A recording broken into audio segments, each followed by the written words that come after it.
नंदनवन या शब्दाचा अर्थ आहे स्वर्गातील इंद्राची बाग जितकी सुंदर आहे तितकेच आपले कोकणही सुंदर आहे। ही गुहा काळाचे प्रतीक आहे। गुहेच्या अलीकडे वर्तमान काळ, गुहेच्या पलीकडे 500 वर्षापूर्वीचा भूतकाळ। सुमारे 500 वर्षापूर्वी आपल्या पूर्वजांची संस्कृती कशी होती, त्यांचं राहणीमान कसं होतं, तो जिवंतपणा जर अनुभवायचा असेल तर एकदा तरी प्राचीन कोकणमध्ये यायलाच हवं। आणि आज आपण ही संस्कृती किंवा तो ठेवा अनुभवण्यासाठी आपण आलो आहोत ते प्राचीन कोकणमध्ये। आता माझ्या पाठीमागे हा प्राचीन कोकणचा गेट तुम्ही बघू शकता आणि या गेटच्या आतमध्येच ती संस्कृती आणि त्याचा जिवंतपणा असलेला अनुभव काही क्षणासाठी का होईना आपण त्या काळात जातो आणि तो काळ अनुभवतो। तोच काळ मी आणि तुम्ही आता अनुभवूया। तुम्हाला हा व्हिडिओ आवडला तर नक्की लाईक करा, तुमच्या कमेंट करा आणि हो, चॅनलवरती तुम्ही जर नवीन असाल आणि पहिल्यांदाच या चॅनलवरती आला असाल तर चॅनलला सबस्क्राइब करून घ्या। असा अपरिचित कोकण तुमच्यापर्यंत पोहोचवण्यासाठी आम्हाला मदत होईल। चला तर मग जास्त वेळ न दवडता सुरू करूया आजची ही आपली कोकणची safari.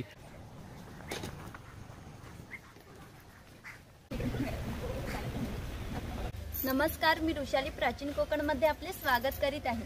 Konkan tourism development and research centre ही आमची संस्था आहे। आम्ही येथे पर्यटनातून रोजगार निर्मिती हा विषय घेऊन आम्ही येथे काम करीत आहोत। आपली संस्कृती ही निसर्गातून फुललेली आहे। पूर्वजांनी विविध वनस्पती व प्राणी यांना दैवत्व बहाल करून त्यांच्याविषयी कृतज्ञता व्यक्त केली आहे। पूर्वी प्रत्येक गावात राखीव जंगल असे, त्याला देवराई असे म्हणत। त्यातील वनस्पती व प्राणी यांची हत्या केल्यास पाप समजले जाईल। विविध धार्मिक ग्रंथांचा अभ्यास करून आम्ही येथे नक्षत्र बाग तयार केले। प्रत्येकाच्या जन्म नक्षत्रानुसार एक वृक्ष आराध्य वृक्ष म्हणून मानला जातो। त्याची पूजा अर्चा केल्यास त्या व्यक्तीला धनसौख्य आरोग्य प्राप्त होते। एक्झिट करताना तुम्ही तो बोर्ड वाचू शकता। हा पिंपळ पार आहे। आपण कोकणी माणसं वड पिंपळ यांना पवित्र मानतो, तसेच त्यांना दीर्घायुष्याची प्रतीकही मानलेले आहे। त्याला पिंपळ पार असे म्हणतात कारण हा जो दगडी कट्टा बांधलेला कोकणी भाषेमध्ये पार असे म्हणतात। हा पार 400 वर्षापूर्वी बांधला गेला। हा जेव्हा बांधण्यात आला तेव्हा पिंपळाचे रोप लावण्यात आले, म्हणजेच हा पिंपळ सुद्धा 400 वर्षापूर्वीचा जुनाच आहे। हे शिलालेख आहे। शिलालेखावर लिहिलेली कविता कवी माधव यांनी 100 वर्षापूर्वी लिहिली। चिपळूण येथे झालेल्या पहिल्या कोकण मराठी साहित्य संमेलनामध्ये या कवितेला कोकणाची प्रातिनिधिक कविता म्हणून स्वीकारण्यात आली। या कवितेत कवीने कोकणाच्या निसर्ग सौंदर्याचे सुंदर वर्णन केले आहे। हिरवे तळ कोकण, सह्याद्रीच्या तळी शोभते हिरवे तळ कोकण, राष्ट्रदेवीचे निसर्ग निर्मित केवळ नंदनवन। या कवितेत नंदनवन हा शब्द आला आहे। नंदनवन या शब्दाचा अर्थ आहे स्वर्गातील इंद्राची बाग जितकी सुंदर आहे तितकेच आपले कोकणही सुंदर आहे। ही गुहा काळाचे प्रतीक आहे। गुहेच्या अलीकडे वर्तमान काळ, गुहेच्या पलीकडे 500 वर्षापूर्वीचा भूतकाळ। इथून आपण पाहणार आहोत 500 वर्षापूर्वी कोकणी माणसं कशी राहत होती, त्यांची समाज रचना, ग्रामरचना, खाद्य संस्कृती आणि परंपरा कशा होत्या।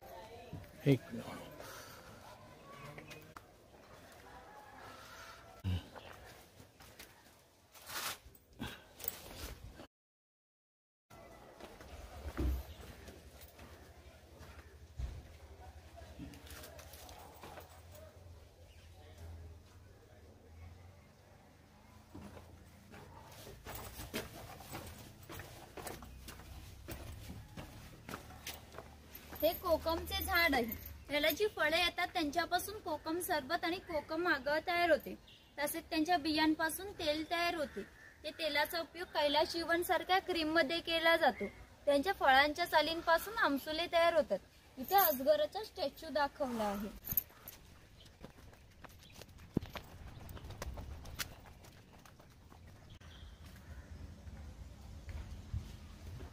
हे आहेत भगवान परशुराम। आपल्या पुराणात उल्लेख आहे की हजारो वर्षापूर्वी भगवान परशुराम होऊन गेले। त्यांनी संपूर्ण पृथ्वी जिंकून घेतली आणि जिंकून घेतलेली सर्व पृथ्वी दान केली। दान केलेली कोणतीही गोष्ट आपण स्वतःसाठी वापरू शकत नाही, परंतु त्यांना राहण्यासाठी भूमी आवश्यक होती। आपण ज्या ठिकाणी उभे आहोत त्या ठिकाणी हजारो वर्षापूर्वी समुद्र होता। त्यांनी त्याच्याशी युद्ध केले आणि 40 ते 50 किलोमीटर पाठीमागे ढकलले आणि या सुंदर कोकण प्रदेशाची निर्मिती केली।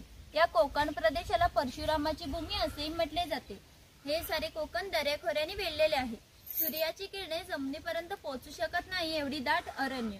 वाघ, अस्वल, गवेडे यांसारखी जंगली श्वापदे, 200 ते 250 प्रकारची औषधी वनस्पती, शेकडो प्रकारचे मासे, दुर्मिळ कासवे, सुसर्म गरी यांसारखे प्राणी इथे पाहायला मिळतील. कोकणामध्ये लाल रंगाचा जांबा नावाचा दगड मिळतो. जांबा दगडाचा हा जो पक्का रोड बनला याला कोकणी भाषेमध्ये पाखाडी असे म्हणतात. ही पाखाडी 400 वर्षापूर्वी बांधली गेली. ती गणपतीच्या देवळापर्यंत होती. काळाच्या ओघात ती नष्ट झाली. आता ती आपल्या प्राचीन कोकणमध्ये शिल्लक राहिलेली पाहायला मिळेल. पूर्वी सामान्यपणे अशा पाखाड्या ग्रामदेवतेकडे जाण्यासाठी बांधल्या जात असत. आपण सुद्धा या पाखाडीने प्राचीन कोकणमधील ग्रामदेवतेकडे जाणार आहोत.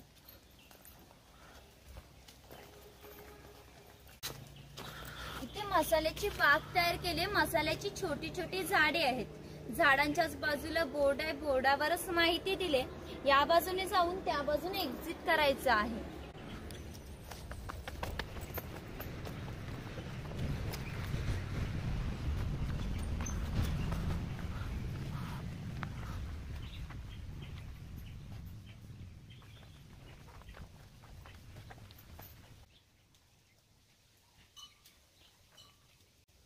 येथे गाव शिकार दाखवली आहे.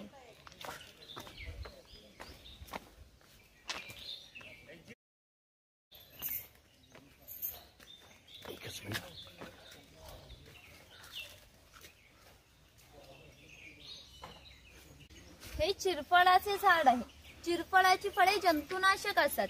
तसेच त्यांचा वापर शेतकरी धान्य साठवण्यासाठी करतात आणि गरम मसाल्यांसारख्या पदार्थांमध्ये याचा वापर केला जातो. इथे माडीवाला दाखवलाय, ताडी माडी काढणारा.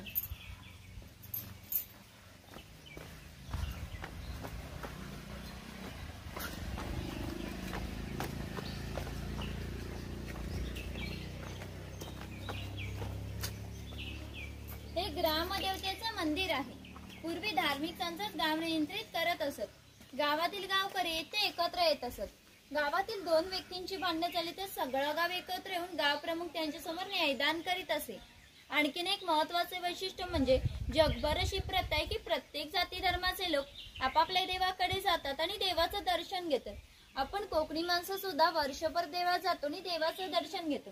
जेव्हा आपल्याकडे शिमग्याचा सण येतो तेव्हा हा देव या पालखीत बसून प्रत्येकाच्या घरोघरी नेला जातो.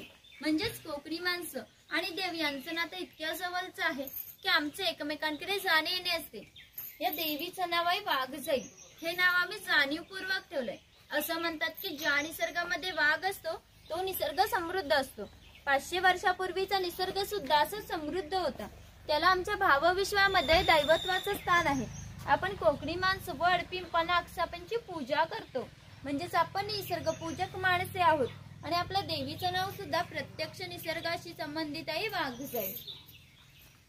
आमचे पारंपरिक वाद्य आहेत. लाकडी ढोल, मातीचे ताशे. यांचा खालील भाग मातीचा बनवलाय. हे ताशे 110 वर्षापूर्वीचे जुनेच आहेत. वाजवणारे जर कसबी असतील तर त्यांचा आवाज 1 ते 2 किलोमीटर पर्यंत जात असे. पूर्वी यांचा वापर संदेशवन व धार्मिक कार्यात केला जायचा.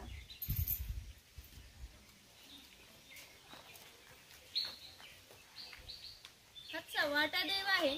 असं म्हणतात की कोकणात भरपूर भूता असतात. कोकणीवासियांची अशी श्रद्धा आहे की हा देव त्यांच्यावर नियंत्रण ठेवतो. म्हणजे याला शिमग्याला गाराणे घातले जाते आणि पशुबळी दिली जाते. ही वीरगळ आहे. वीर प्राप्ती लोकांचे प्रतीक चिन्ह.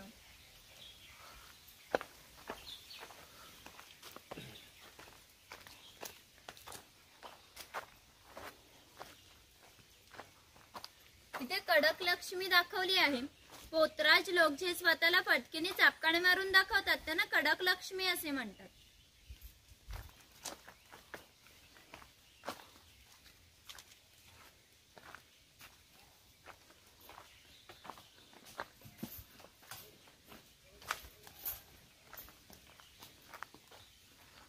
हा कोळी समाज आहे. कोळी समाजाची लोक समुद्राच्या इतक्या जवळ राहतात की समुद्राच्या भरतीचे पाणी त्यांच्या घराला लागून जाते. एवढी छोटी होडी घेऊन ते खोल समुद्रामध्ये 8 ते 10 तास मासेमारी करतात. कधी कधी समुद्राच्या उसळणाऱ्या लाटा यांच्या होडीपेक्षाही खूप मोठ्या असतात. तरी ते कुशलतेने होडी बनवतात आणि पहाटेच्या वेळी परत घरी येतात.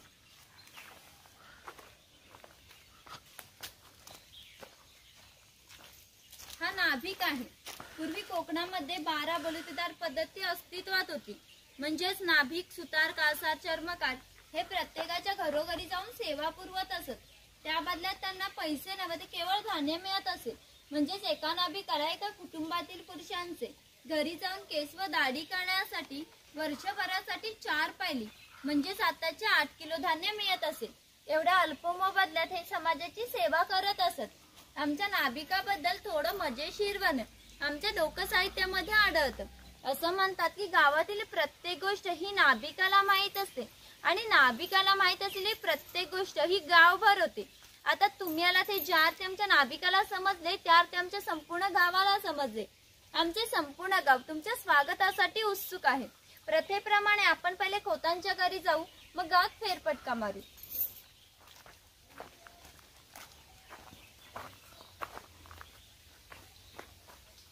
हे खोत आहेत. राजाच्या गावातील थेट प्रतिनिधी म्हणजे खोत. धार्मिक व राजकीय बाबतीत पहिला मान खोताचा असे. खोत गावचा प्रमुख असे. गावात न्यायदान करणे, महसूल गोळा करणे, कायदा व सुव्यवस्था सांभाळणे इत्यादी कामे खोतांची असत. खोत लोक जमीनदार असत. सर्वसामान्यपणे सुखवस्तू असत. त्यांच्या बसण्याच्या लग्बीवरूनच ती किती ऐशोआरामाचे जीवन जगायची याची तुम्हाला कल्पना येईल. ही खोतांची बायको आहे. कोकणी स्त्रिया सुंदरी होत्या आणि शूरही होत्या, परंतु त्यांना स्वातंत्र्य नव्हते. माझघराचा उंबाडा ही त्यांच्यासाठी मर्यादा होती. ही खोतांची 2 मुले आहेत. ते आपला परंपरागत खेळ सोंगट्या खेळत आहे. हा खेळ महाभारतात धर्मराज व दुर्योधन यांच्यामध्ये द्यूत या नावाने खेळला गेला. हस्तिदांची फासे असतात किंवा शंखांच्या कवड्या असतात. ते टाकून विशिष्ट प्रकारचे दान मागितले जाते. ह्या सोंगट्या पुढे मागे सरकवून हा खेळ खेळला जातो. खेळणारे जर कसबी असतील तर हा खेळ 1 ते 2 रात्र सहज रंगत असे. इतका मजेशीर खेळ असे. घराची रचना पहा. खोच्या उंचवड्यावर बसले आहेत त्याला ओटी असे म्हणत. गावातील मान्यवर लोक ओटीवर बसत असत. समोर आहे ती पडवी. गावातील सर्वसामान्य लोक पडवीत बसत असत. खोतांच्या उजव्या बाजूला देवघर, खोतांच्या डाव्या बाजूला स्वयंपाकघर, खोतांच्या मागे माझघर म्हणजेच पूर्वीची बेडरूम. घराचे छप्पर पहा. वरती छोटे छप्पर, मध्ये कॅप, खाली मोठे छप्पर. कोकणामध्ये फार उष्णता असते. ही उष्णता सतत त्या गॅप मधून बाहेर जाते व बाहेरील थंड आपली घरात जागा घेते व घरातील वातावरण थंड राहते. घरासमोर अंगण आहे. अंगणात तुळस आहे. अंगण हे कोकणी घरांचं वैशिष्ट्य आहे. तुम्हाला एकही कोकणी घर असं दिसणार नाही ज्या पुढे अंगण नाही किंवा तुळस नाही. इथे काही अडकित्यांचे प्रकार दाखवले आहेत.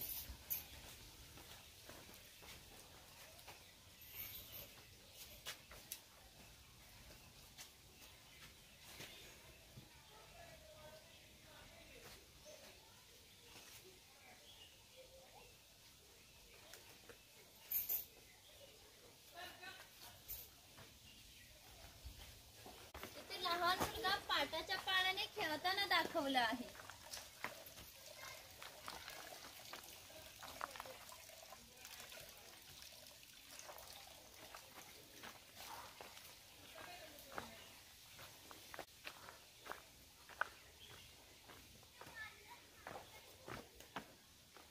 हा शेतकरी आहे. याचं गवताचं घर आणि त्याच्या अपुऱ्या कपड्यावर जाऊ नका.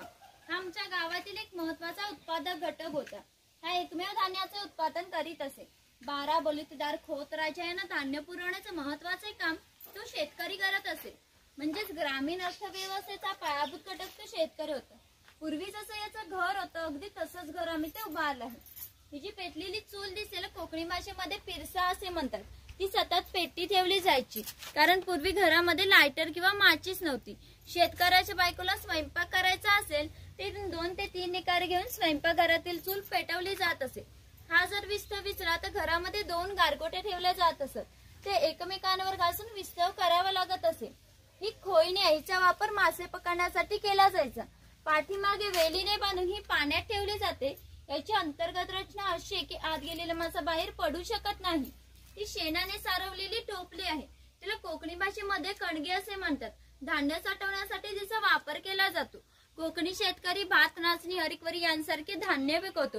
ही धान्य या कणगीत ठेवून वरती चिरफळाची फळे पसरवली जात.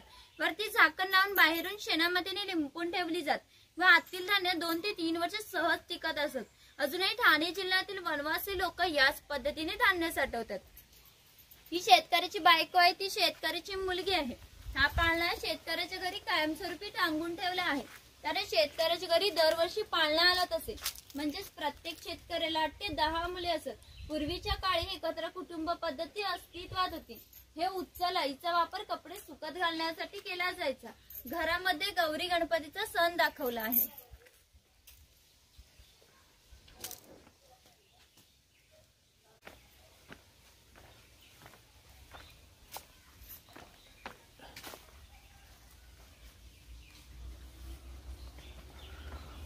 हा कुंभार आहे.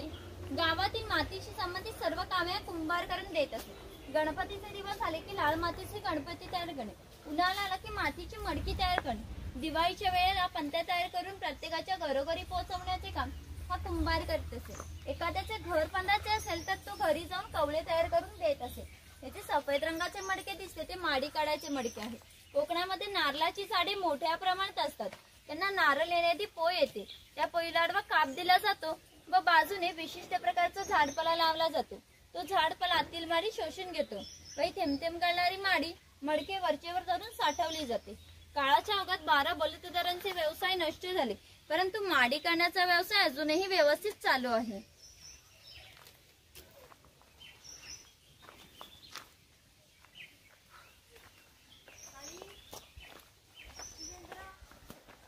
हा सोनार आहे.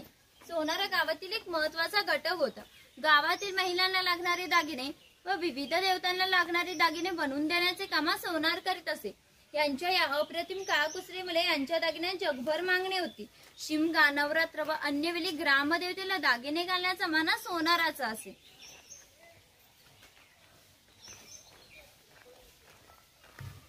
हा वाणी आहे.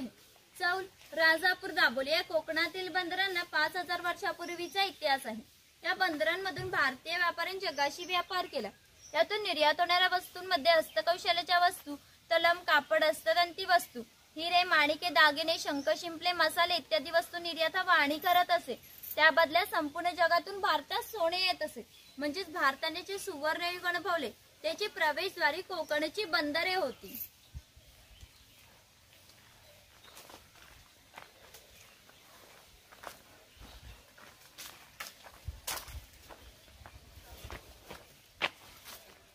हा सुतार आहे. कोकणामध्ये 12 बलुतेदार दाखवताना जे अधिकौशल्यावान आहेत ते आम्ही ते दाखवले आहेत. त्यापैकी आहे सुतार. सुताराचे खरे काम शेतकऱ्याला लागणारी लाकडी अवजारे बनवून देणे. हा सावंतवाडीचा सुतार आहे. सावंतवाडीतील लोकांचे लाकडावरील कोरीव कामे जगप्रसिद्ध आहे. त्यांच्या काही हस्तकौशल्याच्या वस्तू आमच्या हस्तकला समन्वय केंद्रात तुम्हाला पाहायला मिळतील. तिथे दरवेशी दाखवलाय अस्वलाचा खेळ करताना, तिथे गारुडी दाखवलाय सापाचा खेळ करताना.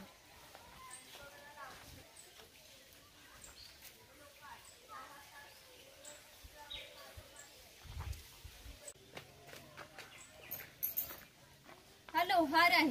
ज्याप्रमाणे शेतकऱ्याला लागणारी लाकडी अवजारे बनवून देण्याचे काम सुतार करीत असे, त्याचप्रमाणे शेतकऱ्याला लागणारी लोखंडी अवजारे बनवून देण्याचे काम हा लोहार करीत असे. उदाहरणार्थ कोयता, कुऱ्हाड, नागराचे फाळ इत्यादी. 500 वर्षापूर्वी कोकणाची राजकीय परिस्थिती अस्थिर होती. बरेचसे लोक सैन्यामध्ये होते. त्यांना लागणाऱ्या लोखंडी ढाळी व तलवारी बनवून देण्याचे काम लोहार करीत असे. याचे वैशिष्ट्य म्हणजे कोकणातील खोत व मराठा यांच्याकडे काहीशा वर्षापूर्वीच्या तलवार आहेत. त्यांना अजूनही गंज झालेला नाही. दर दसऱ्याला त्यांची पूजा केली जाते.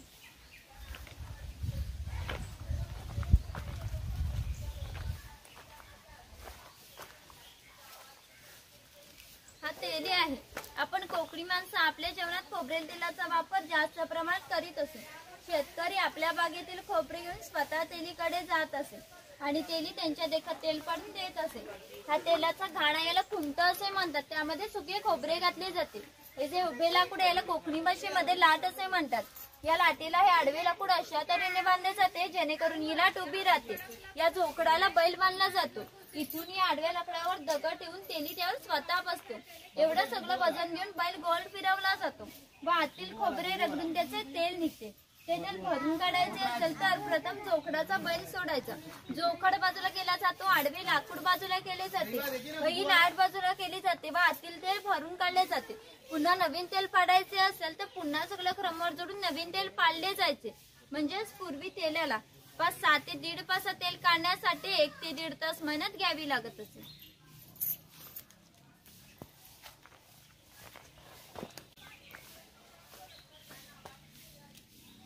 हा बुरुड आहे. पूर्वी प्रत्येक व्यवसाय जातणी होता. व्यवसाय निवडीचे स्वातंत्र्य नव्हते. आपापल्या जातीचा व्यवसाय करावा लागत असे. म्हणजेच बांबूच्या वस्तू बनवून देण्याचे काम हा बुरुड करत असे. ही कणगी तयार करून घरामध्ये नेऊन त्यामध्ये धान्य ठेवले जायचे. बाहेरून शेणामातीने लिंपून ठेवण्याचे काम शेतकऱ्याचे असे. अशी श्रम विभागणी केलेली होती. हे सुपाई फुलांची परडी आहे. ही रोवले हिचा वापर धार्मिक कार्यात व धान्य धुण्यासाठी केला जातो.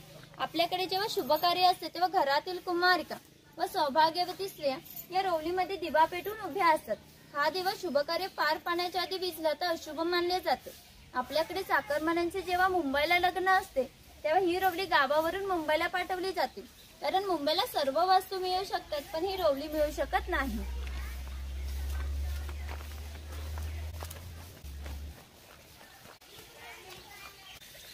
हे स्वयंपाकघर आहे. प्रत्येक समाजाची स्वतंत्रची खाद्य संस्कृती असते. कोणत्याही दोन समाजाची खाद्य संस्कृती समान नसते. कोकणी माणसांची चविष्ट अशी खाद्य संस्कृती आहे. आपण कोकणी माणसं आपल्या जेवणात भात व मासे मोठ्या प्रमाणात खातो. कोकणात येऊन माशाची आमटी, उकडीचे मोदक, भाजणीचे वडे न खाणे म्हणजे कोकण न अनुभवल्यासारखे आहे. पूर्वी घरामध्ये दगड मातीच्या वस्तू असत. हे जे जातणीसारखे दिसते त्याला घिरड असे म्हणतात. जातणीमध्ये धान्य दळून निघते. घिरटामध्ये भात घातले जाते. तेव्हा अख्खातून बाहेर तो कोंडा बाजूला होतो. हे शेवया काढायचे लाकडी यंत्र आहे आणि हे लोखंडी यंत्र आहे. हे मोदक पात्र आहे म्हणजेच कोकणी कुकर. यामध्ये खाली पाणी ठेवले जाते. त्या चाळणीवर केळीचे पान ठेवून त्यावर मोदक ठेवले जातात. वाटील मोदक शिजून निघतात. हे पुरण यंत्र आहे. यामध्ये शिजलेली डाळ घातली जाते व हे रॉड उलट सुलट फिरवले जातात. वाटील डाळ वाटण्याच्या गोड अशा पुरणपोळ्या होतात. ती चहाची किटली तो टिफिन बॉक्स आहे. वरती पाण्याचा तांब्या, खाली 3 डबे, बाजूला 2 चमचे, दोन्ही बाजूने लॉक केलेले आहेत. इथे लाकडी चमच्यांचे काही प्रकार दाखवले. ही दगडी उखळ आहे. यामध्ये पूर्वी भाताचे पोहे काढले जात असत. आपल्याकडे जो भात आहे तो रात्री भिजत घातला जातो व सकाळी त्यातील आतील पाणी काढून तो भात पोह्याच्या कपरावर भाजला जातो व इकडीमध्ये मुसळीच्या साहाय्याने काढले जाते व त्याचे पोहे तयार होते. यावरून तुमच्या लक्षात आले असेल की पूर्वीचे जीवन किती कष्टमय होते. हजारो वर्ष याच पद्धतीने जगले गेले. इथे मावळ बाजार दाखवला आहे.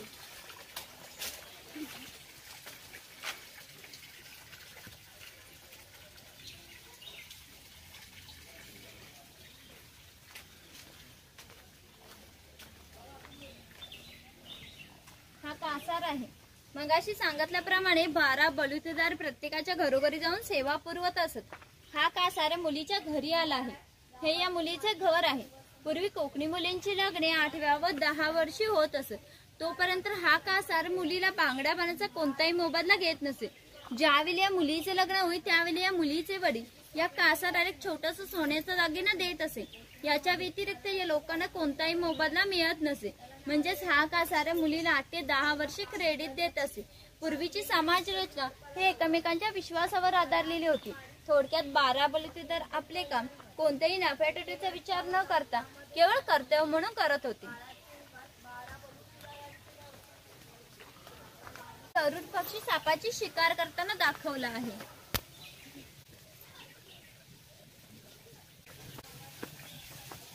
हा पाणवठा आहे.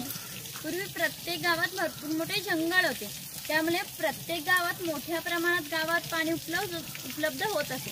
ज्या ठिकाणी गावात पाणी उंचावर बारमाही असे तेथून धरण बांधून प्रत्येकाच्या घरोघरी पाटानी पाणी नेले जात असे. या पाण्यावर आमच्या नारळी पोपलीच्या बागा व उन्हाळी भातशेती होत असे. उन्हाळी भातशेतीसाठी भरपूर पाणी लागत असे. तेवढे पाणी प्रत्येक गावात उपलब्ध होत असे.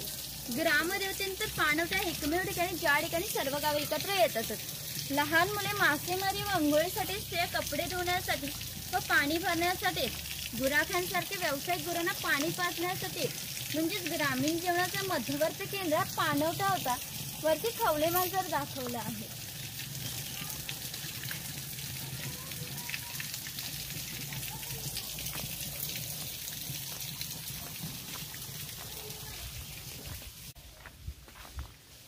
हा चर्मकार आहे.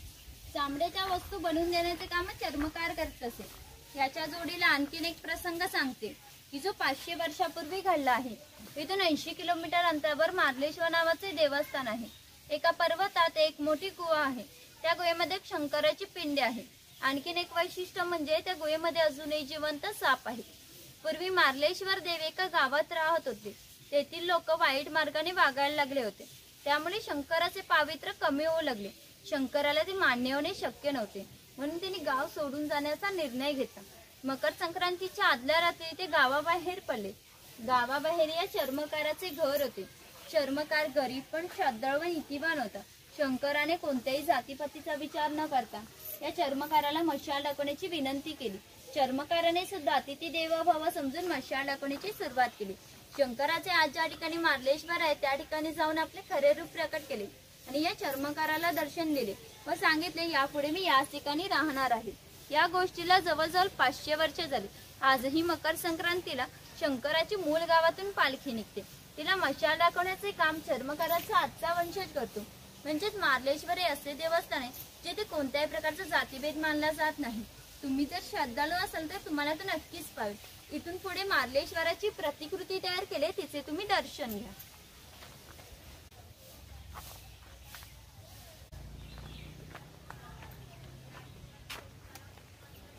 इथून पुढे मार्लेश्वराची प्रतिकृती तयार केली, ती बघून इथूनच वरती यायचं आहे.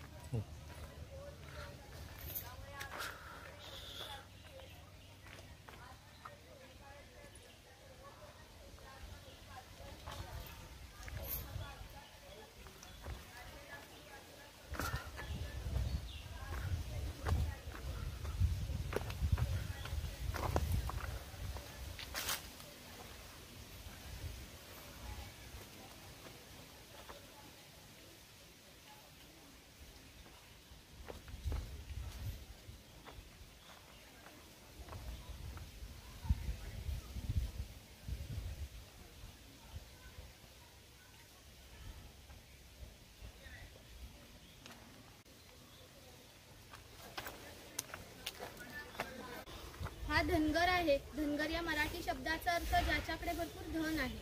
पूर्वी हा धनगर समाज इतक्या दुर्गम ठिकाणी राहत असे की तिथून त्यांचा पहिला बस स्टॉप 10 ते 12 किलोमीटर अंतरावर असे.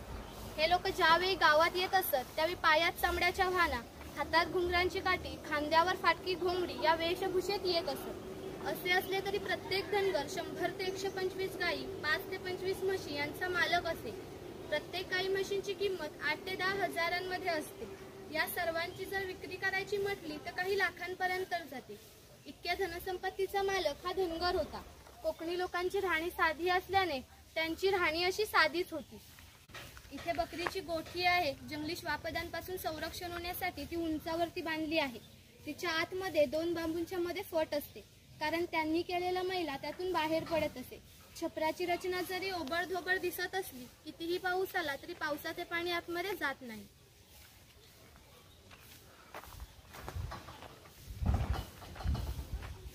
हे खैराचे झाड आहे. याच्या आतील लाल रंगाच्या खोडापासून कात तयार केला जातो, जो पानामध्ये वापरला जातो.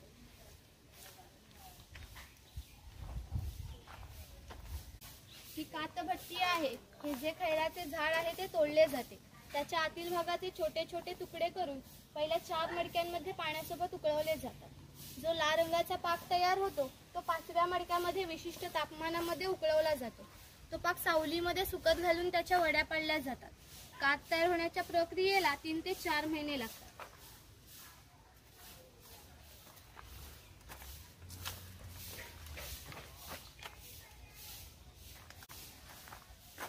हे मचाण आहे. पूर्वी याचा वापर शिकार करण्यासाठी करत असत. या मचाणावरून 10 ते 12 किलोमीटरचा भूप्रदेश दिसतो. जाणार असाल तर चप्पल काढून जायचंय.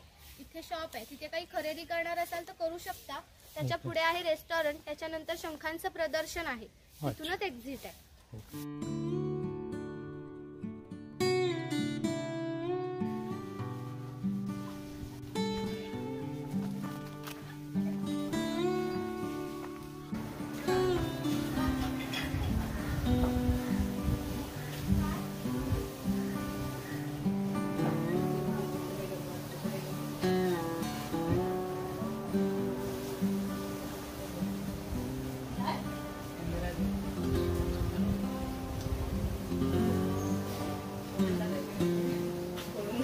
इथे सगळे हस्तकलेचे प्रोडक्ट आहेत ना? हो.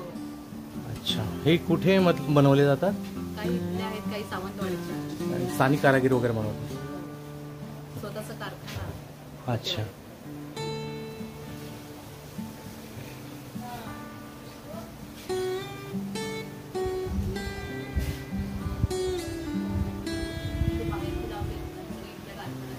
अच्छा, या सगळ्या.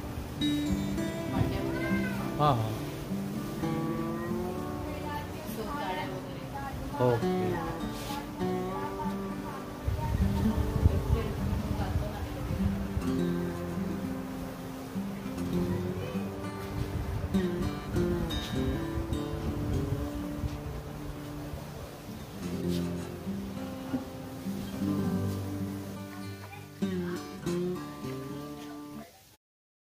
इथे जयगड किल्ल्याची प्रतिकृती आहे. इथून 20 किलोमीटर दूर.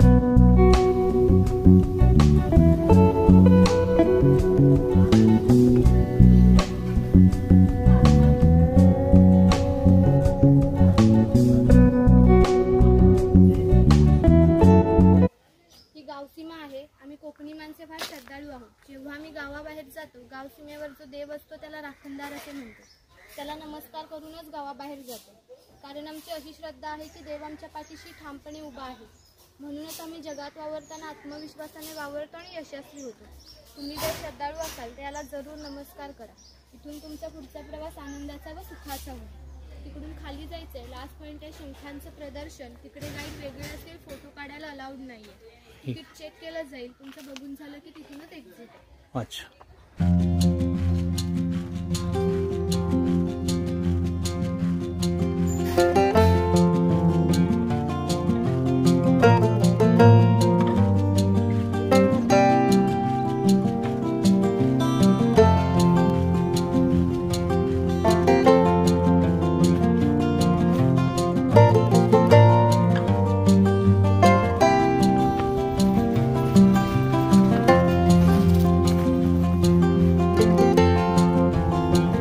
तर मित्रांनो, आज आपण प्राचीन कोकणची सफारी केली आणि आपला प्राचीन कोकण आपण जाणून घेतला.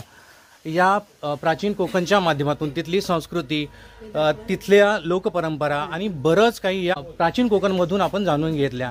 आणि त्यासोबत आपल्याला या प्राचीन कोकणची सफर करताना वृषाली मॅडमची साथ लाभली आणि त्यांनी अतिशय उत्तम प्रकारे आपल्याला हा प्राचीन कोकण अनुभवून दिला किंवा समजावून दिला आणि तो तुमच्यापर्यंत पोहोचविला.